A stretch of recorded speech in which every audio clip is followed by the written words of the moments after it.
अर्ध मत्स्येंद्रासन। कहा जाता है कि मत्स्येंद्रासन की रचना गोरखनाथ के गुरु स्वामी मत्स्येंद्रनाथ ने की थी। वो इस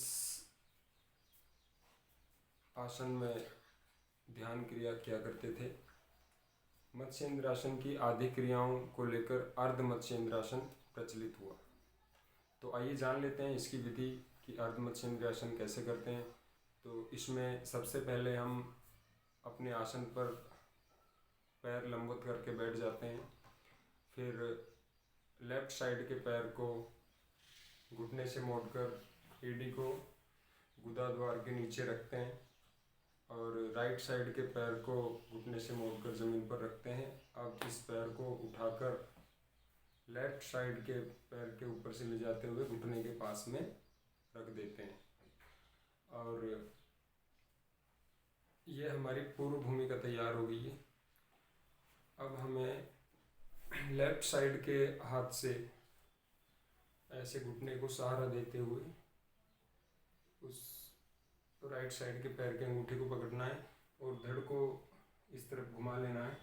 कंधा और गर्दन एक सीध में होनी चाहिए और राइट साइड के हाथ को पीठ के पीछे से ले जाते हुए जंघा के निम्न भाग पर रखेंगे। तो ये हुआ एक तरफ से। अब इसी प्रकार राइट साइड के पैर को मोड़कर एड़ी को गुदा द्वार के नीचे लगाकर फिर दूसरी तरफ से भी हमें यह आसन करना है। तो चलो देख लेते हैं अभी कैसे करना है। इस आसन को मिनिमम 5 सेकंड से स्टार्ट करना है और फिर 1 मिनट तक कर सकते हैं। तो चलो देख लेते हैं कैसे करते हैं हम इस आसन को।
अर्ध मत्स्येंद्रासन करने से होने वाले लाभ कौन कौन से उनके बारे में जान लेते हैं।